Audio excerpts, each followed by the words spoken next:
아버지 돌아가셨으니 이제 이 집은 필요 없으시잖아요. 빚이 9억이나 있으신데 얼른 집 팔아 갚으세요. 안녕하세요. 저는 올해 67세 박은영입니다. 남편과 42년간 함께 살던 집에서 하루아침에 쫓겨나게 된 충격적인 경험을 들려드리려고 해요. 며느리가 남편 장례식이 끝나자마자 집을 팔라고 했을 때는 정말 세상이 무너지는 것 같았어요.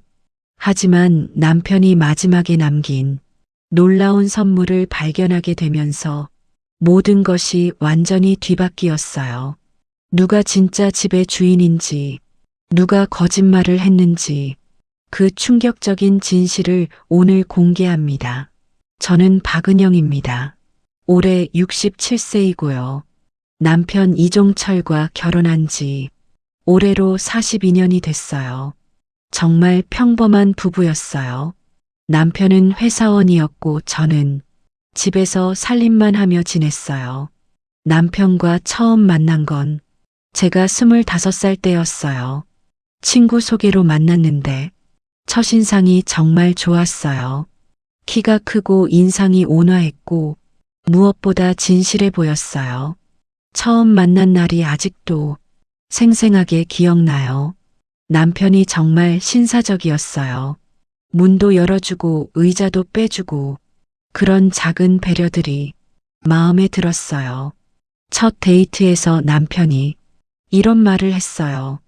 저는 화려한 사람은 아니지만 한 사람을 진심으로 사랑할 수 있는 사람입니다.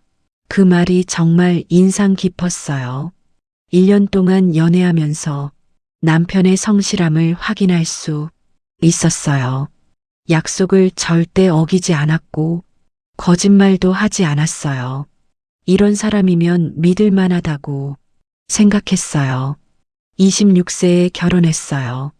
그때는 지금처럼 화려한 결혼식이 유행이 아니어서 조촐하게 치렀어요. 하지만 정말 행복했어요. 신혼집은 작은 원룸이었어요. 남편 월급이 많지 않아서 큰 집은 감당할 수 없었거든요. 하지만 둘이서 알콩달콩 사는 게 너무 좋았어요. 신혼 초에는 정말 가난했어요. 남편이 사회초년생이라 월급이 80만 원밖에 안 됐어요. 저는 그 돈으로 살림을 꾸려나가느라 정말 고생했어요. 장 보러 갈 때도 항상 할인마트만 골라서 갔어요. 고기는 특가할 때만 사고 대부분 콩나물이나 두부, 계란 같은 저렴한 재료로 요리했어요. 그래도 남편이 제가 해주는 음식을 맛있다고 해줘서 기뻤어요. 정말 행복한 신혼 시절이었어요. 남편도 정말 착했어요. 집에 오면 제가 힘들까봐 설거지도 도와주고 청소도 함께 했어요. 요즘 젊은 남자들보다 훨씬 더 살뜰했어요. 결혼 3년 후에 아들 정우가 태어났어요. 정말 힘든 출산이었는데 20시간 넘게 진통을 겪었어요. 아들을 처음 안았을 때의 그 감동은 평생 잊을 수 없어요. 남편도 아들을 보고 눈물을 펑펑 흘렸어요. 내 아들이다, 내 아들이다 하면서 정말 좋아했어요. 그 모습이 너무 감동적이었어요. 아이가 태어나고 나서는 정말 바빠졌어요.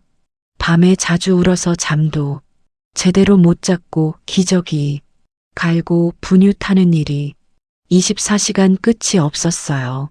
특히 밤에 아이가 울면 남편이 회사에 가야 하니까 제가 혼자 돌봤어요.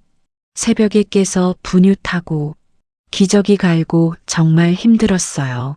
그래도 남편이 회사에서 돌아오면 제가 좀 쉴 수 있도록 아이를 돌봐줬어요. 목욕도 시켜주고 재워주기도 했어요. 정말 고마웠어요. 아들이 돌이 되었을 때 우리는 조금 더 큰 집으로 이사를 갔어요. 남편이 승진을 해서 월급이 120만 원으로 올랐거든요. 방이 하나 더 있는 집이었어요. 아들이 유치원에 다닐 때는 정말 귀여웠어요. 매일 그림을 그려와서 냉장고에 붙여달라고 했어요. 남편과 저 그리고 아들이 손을 잡고 있는 그림을 자주 그렸어요. 아들이 유치원에서 발표회를 할 때도 남편과 함께 꼭 보러 갔어요. 아들이 무대에서 노래하는 모습을 보면서 정말 뿌듯했어요. 아들이 초등학교에 입학할 때 우리는 지금 사는 집으로 이사했어요. 남편이 정말 열심히 일해서 드디어 내 집을 마련할 수 있었어요. 그때 집값이 8천만 원이었는데 남편이 5천만 원 대출받고 3천만 원은 저축한 돈으로 샀어요. 그때 얼마나 기뻤는지 몰라요. 그 집에서 40년을 살았어요. 아들이 자라나는 모습을 매일 지켜봤어요. 키가 쑥쑥 자라서 중학생 때는 남편보다 더 커지기도 했어요. 아들이 중학생이 되면서부터 조금 말썽을 부리기 시작했어요. 사춘기라서 그런 건지 부모 말을 잘 안 들었어요. 늦게 들어오기도 하고 성적도 떨어졌어요. 남편과 저는 걱정이 많았어요. 아들과 대화를 많이 하려고 노력했고 때로는 엄하게 꾸짖기도 했어요. 그래도 근본적으로는 착한 아이였어요. 고등학교 때는 대학 진학 때문에 스트레스가 많았어요. 아들 성적이 그리 좋지 않아서 남편과 제가 정말 많이 걱정했어요. 학원도 여러 곳을 보내봤고 과외 선생님도 모셔서 공부를 시켰어요. 남편이 야근을 더 많이 해서 사교육비를 마련했어요. 아들이 고3일 때는 정말 온 가족이 긴장했어요. 남편도 술을 끊고 저도 절에 가서 기도했어요. 아들이 좋은 대학에 가기를 간절히 바랐어요. 다행히 지방에 있는 괜찮은 대학에 합격했어요. 합격 소식을 들었을 때 온 가족이 울면서 기뻤어요. 정말 꿈 같은 순간이었어요. 아들이 대학교에 진학하면서 기숙사 생활을 시작했어요. 집이 갑자기 조용해져서 처음에는 적적했지만 아들이 독립해서 공부할 수 있어서 다행이라고 생각했어요. 대학교 등록금이 한 학기에 350만 원이었어요. 1년이면 700만 원인데 4년이면 거의 3천만 원이 필요했어요. 정말 큰 돈이었어요. 남편이 정말 고생했어요. 야근도 더 자주 하고 주말에도 아르바이트를 했어요. 저도 파트타임 일을 시작했어요. 동네 슈퍼마켓에서 계산 일을 했는데 하루에 4시간씩 일해서 한 달에 40만 원 정도 벌었어요. 그 돈으로 아들 용돈과 생활비를 보탰어요. 아들이 대학교 4년을 무사히 마쳤을 때 정말 감격했어요. 졸업식장에서 남편과 함께 눈물을 흘렸어요. 우리 가족이 이뤄낸 위대한 성과라고 생각했어요. 아들이 취직한 후에도 몇 년간은 집에서 지냈어요. 회사 생활에 적응하면서 돈도 모으고 하라고 했어요. 부모로서 당연한 일이라고 생각했어요. 그러다가 아들이 29살이 되던 해 며느리 미경이를 소개받았어요. 처음 집에 데리고 왔을 때 정말 예쁘고 착해 보였어요. 미경이는 아들보다 4살 어린 25살이었어요. 대학교도 좋은 곳을 나왔고 대기업에서 일하고 있었어요. 참 똑똑한 아가씨라고 생각했어요. 첫인상도 정말 좋았어요. 예의 바르고 말도 곱게 했어요. 저희한테 인사할 때도 정중하게 했고 선물도 가져왔어요. 처음 몇 번 만났을 때 미경이가 정말 잘했어요. 제가 해준 음식도 맛있다고 하면서 잘 먹었고 설거지도 도와주려고 했어요. 아들도 미경이를 정말 좋아하는 것 같았어요. 둘이 함께 있을 때 표정이 정말 행복해 보였어요. 좋은 짝을 만났다고 생각했어요. 두 사람이 1년 정도 사귀더니 결혼하고 싶다고 했어요. 저희는 당연히 찬성했어요. 아들이 30살이 되기 전에 결혼하는 게 좋다고 생각했거든요. 결혼 준비를 할 때도 미경이가 정말 성실했어요. 혼수 준비도 꼼꼼히 하고 예단도 적당히 해달라고 해서 부담스럽지 않았어요. 결혼식 준비도 함께 했어요. 예식장 알아보는 것부터 음식 시식까지 함께 다니면서 정말 열심히 준비했어요. 마치 딸이 생긴 것 같았어요. 결혼식 날도 정말 아름다웠어요. 미경이가 웨딩드레스를 입고 나타났을 때 정말 예뻤어요. 아들도 턱시도를 입고 정말 멋있었어요. 결혼식에 온 하객들도 많았어요. 양가 친척들과 친구들이 모두 와서 축하해줬어요. 정말 행복한 하루였어요. 신혼집도 저희가 도와줬어요. 전세금 5천만 원 중에 3천만 원을 저희가 지원했어요. 남편이 적금을 깨고 제가 모아둔 돈까지 합쳐서 준비했어요. 신혼집은 강남은 아니었지만 괜찮은 동네의 깨끗한 아파트였어요. 방 2개에 거실도 넓고 신혼부부가 살기에는 충분했어요. 결혼 초기에는 미경이가 정말 잘했어요. 명절 때마다 꼭 와서 인사드리고 차례상도 함께 준비했어요. 제 생일이나 남편 생일에도 꼭 선물을 사왔어요. 비싸지 않아도 마음이 느껴지는 선물들이었어요. 정말 고마웠어요. 주말에는 자주 놀러 와서 함께 식사도 하고 이런저런 얘기도 나눴어요. 시어머니를 친정어머니처럼 따라줘서 기뻤어요. 미경이가 요리도 꽤 잘했어요. 가끔 집에 와서 음식을 해주기도 했어요. 젊은 감각의 요리라서 저희도 신기하고 맛있게 먹었어요. 그런데 결혼 2년 정도 지나면서 조금씩 달라지기 시작했어요. 예전만큼 자주 오지 않고 와도 빨리 가려고 했어요.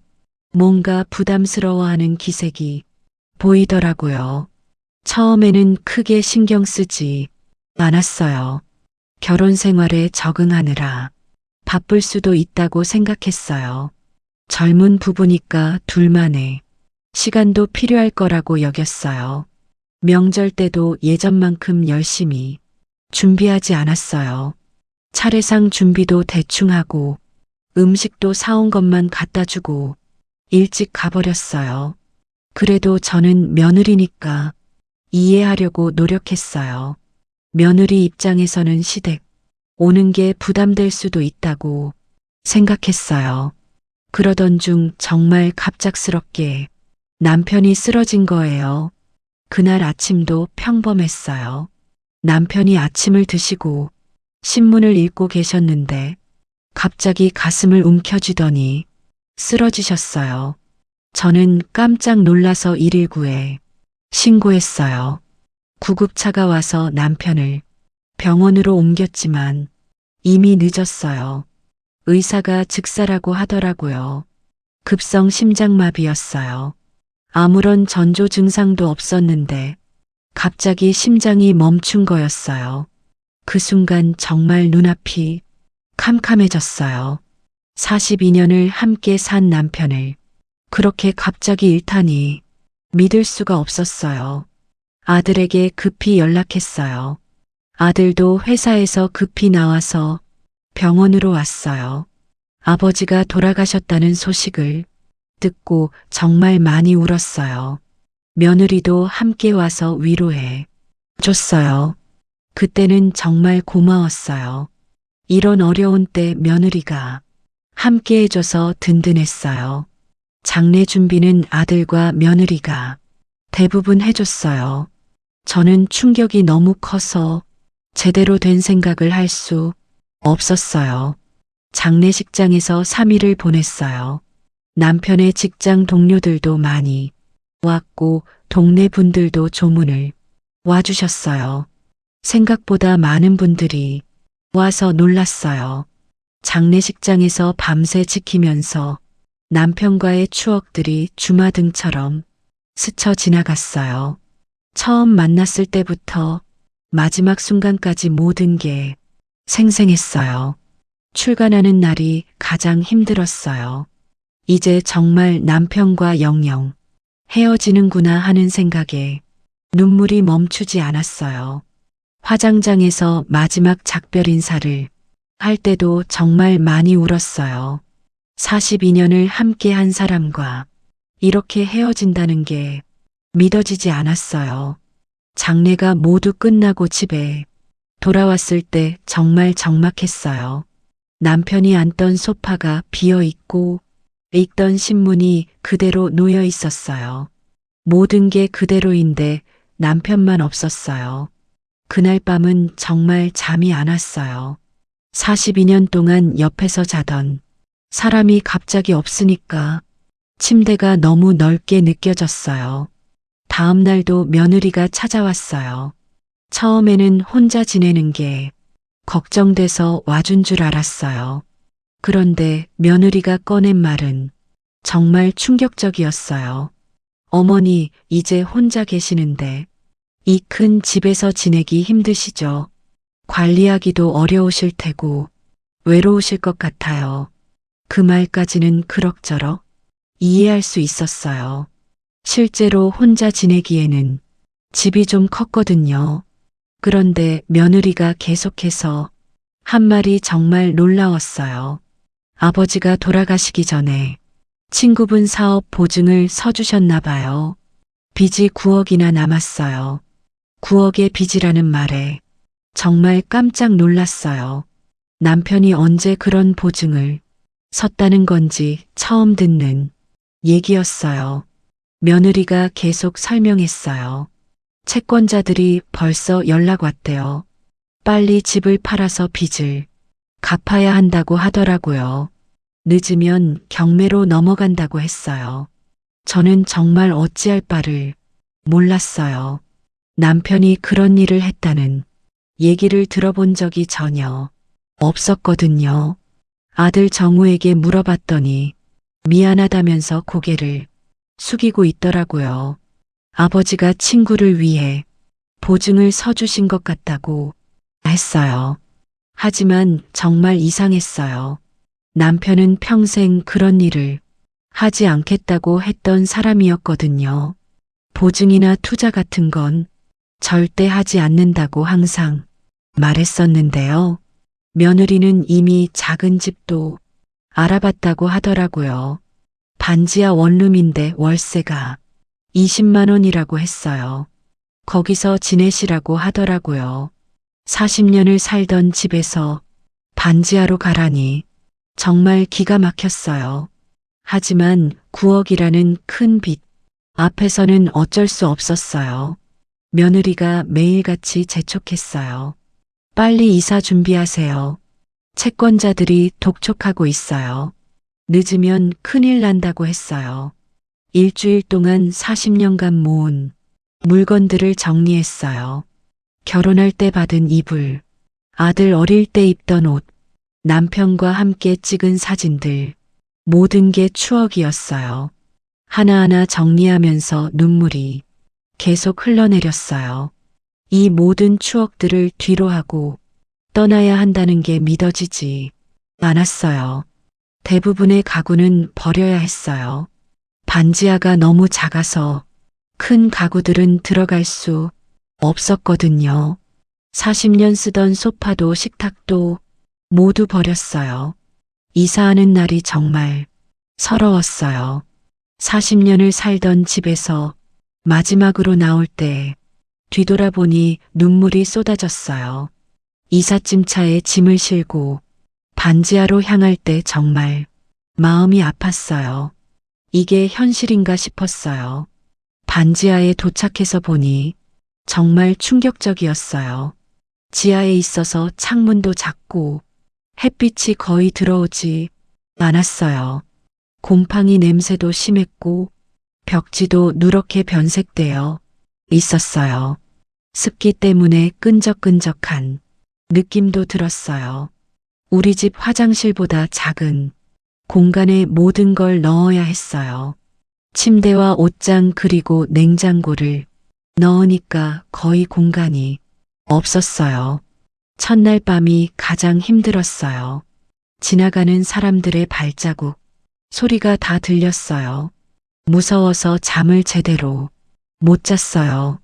침대에 누워서 천장을 보는데 곰팡이가 피어 있는 게 보였어요. 우리 집 침실의 하얀 천장과는 너무나 대비됐어요. 정말 이곳이 내가 살 곳인가 싶었어요. 밤이 깊어갈수록 더 추워졌어요.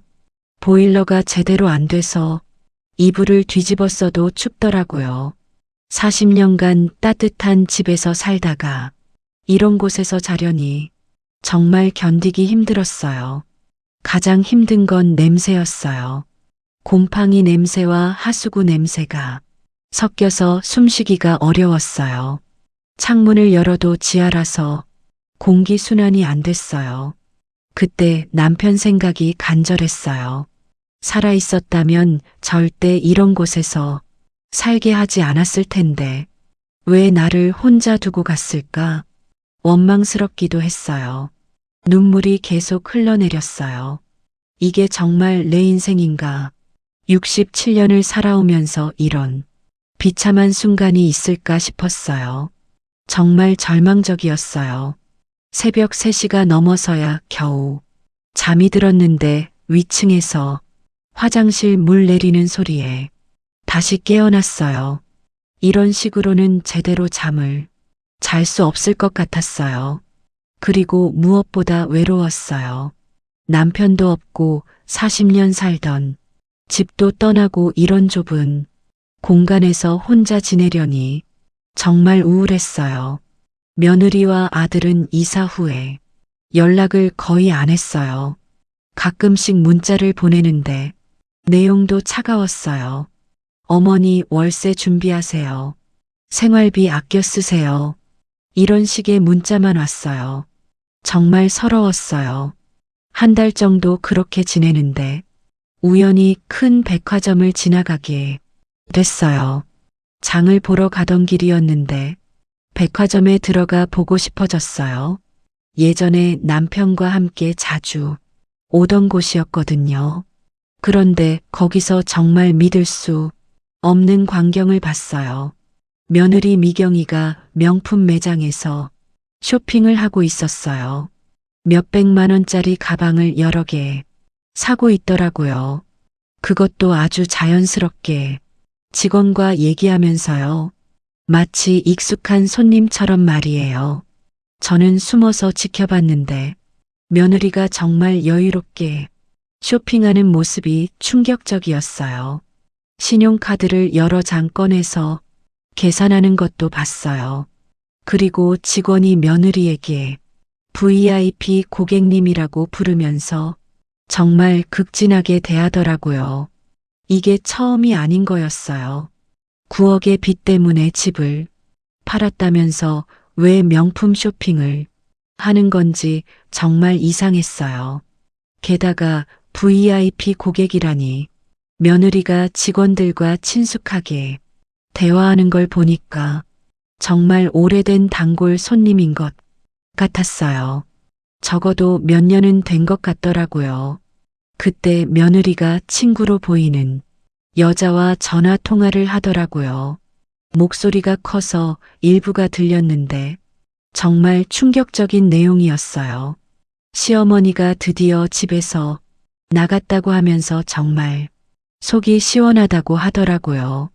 이제 자유롭게 살 수 있다고 좋아하는 목소리였어요. 그리고 집 팔아서 나온 돈으로 빚 갚고 나머지는 투자하면 된다고 하더라고요. 완전히 계획적인 범죄였어요. 제가 듣고 있는 줄도 모르고 며느리가 계속 말하더라고요. 시어머니가 아무것도 모르고 반지하러 갔다고 비웃으면서 말이에요. 그 순간 정말 화가 치솟았어요. 하지만 아무것도 할 수 없었어요. 증거도 없었고 누가 믿어줄 것 같지도 않았어요. 집에 돌아와서 곰곰 생각해 보니 정말 이상한 점들이 많았어요. 빚이 9억이나 있다면서 왜 그렇게 여유롭게 쇼핑을 할 수 있는 걸까요? 그리고 남편이 친구 보증을 섰다는 것도 이상했어요. 남편은 평생 그런 일을 하지 않겠다고 했던 사람인데 언제 그런 일이 있었을까요? 의심이 점점 커졌지만 확인할 방법이 없었어요. 아들에게 물어봐도 제대로 대답하지 않았어요. 뭔가 숨기는 것 같았어요. 며느리와 아들은 이사 후에 연락을 거의 안 했어요. 가끔씩 문자를 보내는데 내용도 차가웠어요. 어머니 월세 준비하세요. 생활비 아껴 쓰세요. 건강 조심하시고요. 이런 식의 형식적인 문자만 왔어요. 그런데 문자 내용을 보면 정말 성의가 없었어요. 마치 의무적으로 보내는 것 같았어요. 가족이라는 느낌이 전혀 들지 않았어요. 반지하 생활은 정말 견디기 어려웠어요. 겨울이 되니까 더 추웠고 여름에는 더위와 습기로 숨이 막혔어요. 이웃들도 별로 친절하지 않았어요. 대부분 젊은 분들이었는데 나이 든 사람이 혼자 사는 걸 이상하게 여기는 것 같았어요. 가끔 층간소음 때문에 다툼도 일어났어요. 위층에서 늦은 밤까지 시끄럽게 하면 잠을 못 잤는데 항의하면 오히려 화를 내더라고요. 그러던 어느 날 남편이 유품을 다시 정리하다가 오래된 수첩을 발견했어요. 남편이 평소에 중요한 일을 메모하던 수첩이었어요. 남편의 책상 서랍을 정리하는데 정말 많은 추억이 담긴 물건들이 나왔어요. 안경집, 볼펜, 달력, 그리고 제가 선물한 시계도 있었어요. 특히 남편이 매일 쓰던 낡은 수첩을 보니까 눈물이 났어요. 표지가 너덜너덜해진 걸 보니까 얼마나 오래 썼는지 알 수 있었어요. 수첩을 하나하나 넘기면서 보는데 남편의 글씨를 보니까 가슴이 뭉클했어요. 성실하고 꼼꼼했던 남편의 성격이 그대로 느껴졌어요. 남편은 정말 세심한 사람이었어요. 가족의 생일이나 기념일, 중요한 약속들을 빠짐없이 기록해 놓았어요. 제 생일에 무슨 선물을 사줄지까지 적혀 있었어요. 결혼 30주년 기념일에 은영이 좋아하는 케이크 주문하기, 이런 메모도 있었어요. 아들 성적표 나오는 날짜, 학부모 상담 시간까지 다 적혀 있더라고요. 그리고 제가 아팠을 때 병원 예약 시간이나 약 먹는 시간까지 상세하게 적어 놓은 걸 보고 정말 감동했어요. 은영이 혈압약 아침 8시, 은영이 무릎 아플 때 찜질팩, 이런 식으로 저를 걱정하는 마음이 고스란히 적혀 있었어요. 남편이 얼마나 저를 사랑했는지 새삼 느낄 수 있었어요. 살아있을 때는 잘 몰랐는데 이렇게 자세히 기록해 둔 걸 보니까 정말 고마웠어요. 그런데 마지막 페이지에 제 이름으로 쓴 글이 있었어요. 글씨체를 보니까 남편이 분명히 쓴 거였어요. 하지만 평소보다 급하게 쓴 것 같았어요. 손글씨가 조금 떨려 있는 것도 보였어요. 혹시 아프거나 급한 상황에서 쓴 건 아닐까 하는 생각이 들었어요. 은영아, 혹시 모를 일에 대비해서 미리 준비해 둔다. 집 서류는 사진첩에 넣어두었으니 꼭 확인해라. 내가 없어도 당황하지 말고 한상우한테 연락해라. 너를 위한 나의 마지막 선물이 있다. 읽고 또 읽어봤는데 무슨 뜻인지 처음에는 잘 이해가 안 됐어요. 집 서류라니. 집은 이미 팔았는데 무슨 서류를 말하는 건지. 하지만 남편이 특별히 제 이름으로 써놓은 걸 보니까 정말 중요한 내용인 것 같았어요. 마지막 선물이라는 말도 궁금했어요. 그날 밤 잠도 오지 않고 계속 그 메모가 머릿속에서 맴돌았어요. 혹시 정말 중요한 게 숨어 있는 건 아닐까 하는 생각이 들었어요. 남편이 왜 이런 준비를 해놓았을까요? 혹시 무슨 일이 일어날 걸 예상했던 걸까요? 정말 궁금했어요. 다음 날 아침 일찍 일어나서 제가 가져온 사진첩들을 하나씩 뒤져봤어요. 결혼 사진부터 시작해서 아들 어릴 때 사진, 가족여행 사진들까지 꼼꼼히 살펴봤어요. 첫 번째 사진첩에는 결혼식 사진들이 가득 들어 있었어요. 젊었을 때 저와 남편의 모습을 보니까 가슴이 뭉클했어요. 그때는 정말 행복했었는데 두 번째 사진첩에는 아들 어릴 때 사진들이 있었어요. 돌잔치 사진, 유치원 입학, 초등학교 입학 사진들을 보면서 추억에 잠겼어요. 한 권 한 권 넘기면서 찾아보는데 처음에는 별다른 게 없었어요. 그런데 마지막 사진첩이 제일 뒤쪽을 보는데 비닐 커버 안에 뭔가 들어있는 것 같았어요. 손으로 만져보니까 분명히 종이가 들어있었어요. 조심스럽게 비닐을 열어보니까 여러 장의 서류가 접혀서 들어있었어요. 펼쳐보니까 등기부등본, 원본과 다른 법적 서류들이 들어있었어요. 정말 깜짝 놀랐어요. 이런 게 여기 숨어 있었다니. 등기부등본을 자세히 보니까 더욱 충격적인 내용이었어요.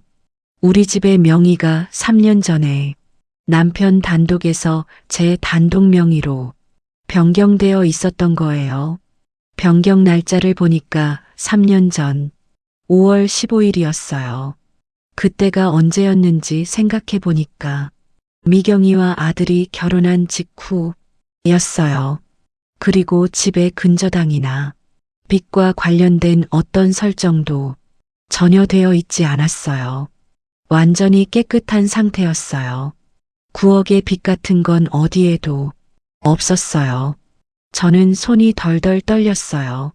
이게 대체 무슨 일인지 도무지 이해할 수 없었어요. 남편이 언제 집 명의를 제 이름으로 바꿔놨을까요? 왜 이런 일을 했을까요? 그리고 왜 저한테 말하지 않았을까요? 정말 많은 의문이 들었어요. 등기부등본을 더 자세히 보니까 담당 변호사 이름도 적혀 있었어요. 한상호라는 분이었는데 처리 날짜는 3년 전 5월 15일로 되어 있었어요. 한상호라는 이름을 보니까 기억이 났어요. 남편의 중학교 동창이었어요. 가끔 만나서 술도 마시고 했던 사이였어요. 그제야 남편이 수첩에 적어놓은 한상호에게 연락하라는 말의 의미를 알 수 있었어요. 분명히 뭔가 준비해 놓은 게 있을 거예요. 저는 바로 전화번호부를 뒤져서 한상호 변호사 사무실에 연락했어요. 비서가 봤더니 잠깐만 기다리라고 하더라고요. 잠시 후 한상호 변호사가 직접 전화를 받았어요. 처음에는 누구신지 몰랐는데 박은영이라고 하니까 바로 알아보더라고요. 아, 이종철 형님 부인이시군요. 형님이 부탁하신 중요한 일이 있어서 사실 연락을 기다리고 있었습니다. 내일 시간 되시면 사무실로 꼭 오셔주세요. 다음 날 변호사 사무실에 갔어요. 한상호 변호사는 남편보다 조금 나이가 많아 보였지만 인상이 온화하고 신뢰감이 들었어요. 변호사가 먼저 남편이 돌아가신 것에 대해 깊은 조의를 표했어요. 형님 소식을 듣고 정말 놀랐다고 하면서 진심으로 위로해줬어요. 그리고 남편이 3년 전에 갑자기 사무실을 찾아왔던 일에 대해 자세히 설명해 줬어요. 어느 날 갑자기 찾아와서 집 명의를 부인 이름으로 바꿔달라고 했다고 하더라고요. 왜 그러냐고 물어봤더니 혹시 자기에게 무슨 일이 생기면 부인이 어려움을 겪을까봐 미리 준비하는 거라고 했다고 해요. 그리고 모든 법적 절차를 완벽하게 처리해 달라고 했다고 하더라고요.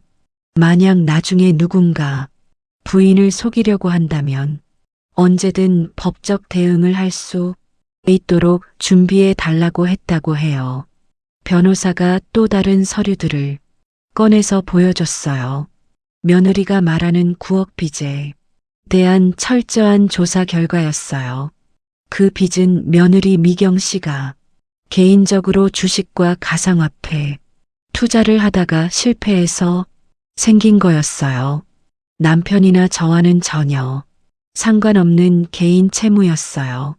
더 구체적으로는 미경 씨가 지난 2년간 주식 투자로 5억 원을 잃고 가상화폐 투자로 4억 원을 더 잃어서 총 9억 원의 빚을 진 거였어요. 그 빚을 갚기 위해서 시어머니 집을 노린 거였어요. 남편이 돌아가자마자 거짓말로 집을 빼앗으려 한 정말 악질적인 사기 행위였어요. 변호사가 말하길 미경 씨가 허위 사실을 이용해서 저를 집에서 내쫓은 것도 법적으로 큰 문제라고 했어요. 노인학대와 사기 혐의에 해당한다고 하더라고요. 형사 고발도 얼마든지 가능하고 손해배상 청구 소송도 할 수 있다고 했어요. 또한 집은 완전히 제 소유니까 언제든 되찾을 수 있다고 설명해 줬어요. 저는 정말 눈물이 났어요. 남편이 저를 얼마나 사랑했는지 마지막 순간까지 저를 지키기 위해 이런 완벽한 준비를 다 해뒀구나 하는 생각에 가슴이 뭉클했어요. 변호사도 남편을 생각하며 눈물을 흘렸어요.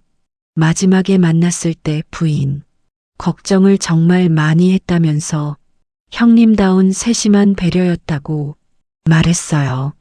저는 이제 용기를 내기로 했어요. 더 이상 숨어 있거나 당하고만 있을 이유가 없었어요. 진실을 밝히고 당당하게 제 권리를 되찾기로 결심했어요. 변호사가 필요한 모든 서류를 완벽하게 준비해 줬어요. 그리고 며느리와 아들을 직접 만날 때 함께 가겠다고 했어요. 정말 든든했어요. 며칠 후 아들과 며느리에게 연락해서 중요한 얘기가 있으니까 반지하러 오라고 했어요. 드디어 모든 진실을 밝힐 때가 온 거였어요. 약속 시간에 아들과 며느리가 함께 왔어요. 며느리가 먼저 말을 꺼냈어요. 어머니 집 관련해서 정리할 서류들이 더 있는데 좀 주실 수 있으세요? 저는 조용히 미소를 지으며 차분하게 대답했어요. 무슨 서류를 정리하겠다는 거니? 그 집은 내 이름으로 된 내 집인데? 며느리와 아들이 깜짝 놀라면서 무슨 소리냐고 어리둥절해 했어요. 집은 이미 빚 때문에 팔기로 했다면서 말도 안 된다는 표정이었어요. 바로 그때 문을 두드리는 소리가 났어요. 미리 약속한 시간에 한상우 변호사가 정확히 도착한 거였어요. 변호사가 들어와서 간단히 인사를 한 후 가져온 서류를 테이블에 펼쳐놓고 차분하게 설명하기 시작했어요. 이미 모든 법적 자료는 확보되어 있습니다. 이 집은 3년 전부터 박은영 여사님 단독 명의로 등기가 완료된 상태입니다. 며느리 미경 씨 얼굴이 하얗게 변했어요. 그럴 리 없다며 강하게 부정했지만 변호사가 등기부등본 원본을 보여주니까 더 이상 할 말이 없어졌어요. 변호사가 계속해서 냉정하게 진실을 밝혀나갔어요. 며느님께서 말씀하신 9억의 빚은 법적으로 시어머니와 아무런 관련이 없습니다. 이는 며느님께서 개인적으로 주식과 가상화폐 투자 실패로 발생한 개인 채무이며 고인이나 유족과는 무관합니다. 시어머니를 속여서 집을 빼앗으려 한 명백한 사기 행위에 해당합니다. 아들 정우가 완전히 충격받은 표정으로 며느리를 돌아봤어요. 미경아, 이게 도대체 무슨 소리야? 아버지 빚이 아니라고? 내가 혼자 진 빚이라고? 며느리가 그제야 울기 시작하면서 사실을 인정했어요. 죄송해요. 정말 죄송해요. 투자에 실패해서 큰 빚이 생겼는데 갚을 방법이 없어서 그랬어요. 변호사가 마지막으로 엄중하게 경고했어요. 추가로 며느님께서 고의로 허위 사실을 유포하여 노인분을 강제 이주시킨 혐의도 있습니다. 형사고발과 손해배상 청구 모두 가능한 상황이며 이미 관련 자료들을 모두 확보한 상태입니다. 아들이 며느리를 보는 눈이 완전히 달라졌어요. 어떻게 엄마한테 이런 끔찍한 짓을 할 수 있어? 이건 완전한 배신이야. 사기꾼이나 다름없어. 며느리는 계속 울면서 빌었지만 이미 모든 진실이 다 드러났으니까 변명할 여지가 전혀 없었어요. 저는 차분하게 일어서서 단호하게 말했어요. 이제 모든 진실을 알았으니 내 집으로 돌아가겠다. 너희들 문제는 너희들이 알아서 해결하거라. 아들이 뒤늦게 무릎을 꿇고 눈물을 흘리며 사과했어요. 엄마, 정말 몰랐어요. 미경이가 이런 거짓말을 했는지 전혀 몰랐어요. 용서해 주세요. 하지만 저는 쉽게 용서할 수 없었어요. 왜 아들이 며느리 말만 무조건 믿고 평생 키워준 어머니는 의심도 안 해봤을까요? 정말 실망스러웠어요.